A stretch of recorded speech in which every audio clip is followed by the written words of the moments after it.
Hello YouTube, De-bodgery here. So I have taken this thing apart a bit more, and first thing I want to show you is the end plate. Again, it's fairly thick steel.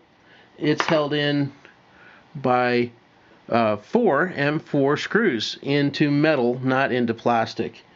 So a win right off the bat. Move this a bit closer. So, off camera still.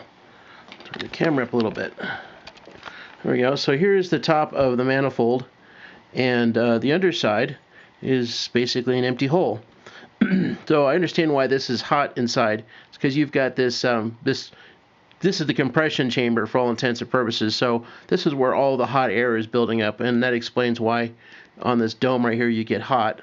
You get a lot of heat there. But it's all metal, and it's surrounded by a certain amount of fins here for dumping off heat. All right. Inside the top, so this is the valve assembly, which again is all metal. Top and bottom, it's got a silicone O-ring so that it seals up. The actual valve itself, which is inside there. So this little curved piece right here is just to stop the valve from flexing too far. But the actual valve and everything is all assembled with a screw. It can't twist or move because it's got a couple of posts, I guess you could call them, on either side of this piece of metal so that it has to stay in that position. But again, all metal construction.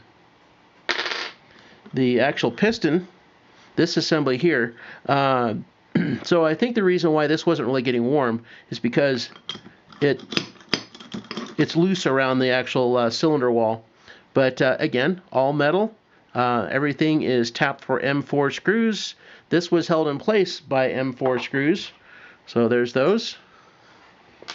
And of course the head was held on by M4 screws.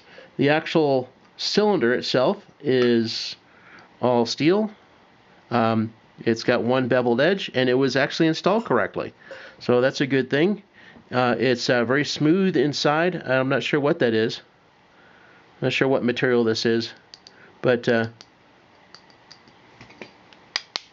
definitely metal. There's no overabundance of grease inside this thing. So this is probably some kind of an oilless brass or bronze, something like that. The actual piston itself, get out of the way, is all metal. The top piece here, I don't know how I can see that on camera, is held on by 2 screws. So you have the bottom part of the piston and then the top part, which is precision made, and it also has a valve in it. So this is the compression valve, and this one up here lets air into the manifold, but when the piston drops, it closes so air can't come back out. And at the same time, this valve opens so that it can draw air in, which it clearly does through the bottom. All right, so inside here, similar construction to what was on the tire well, just better made. So again, you have a bearing in here. This is a 608Z. It is not bodged in there quite so much as it was on the tire well.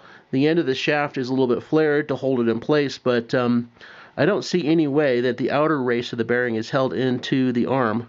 And again, there is, a super secret sauce for getting that set screw out. But this one, I'll bet you anything, I can actually get it apart and get inside and look at the motor, which I will do in a minute. And also, I don't know how well that shows up, but you can see that red band down in there. That's the paper washer. So it isolates vibration from the piston, or the cylinder rather, from the motor body. But all metal construction.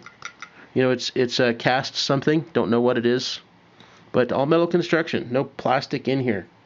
The only time you get plastic is down on this end, and this matters less, and even then you still have a bearing, and I'm pretty sure that because the screws are right there, I can pull that off no problem, because this is most likely going to be the brush carrier. So significantly improved design over anything that I saw in the tire well by a lot. This is a significantly better motor and compressor and things like that. I would strongly recommend this over the tire well every day of the year. The tire well was, well, crap. Alright, I'll make another video once I get inside, because we can definitely get into this motor.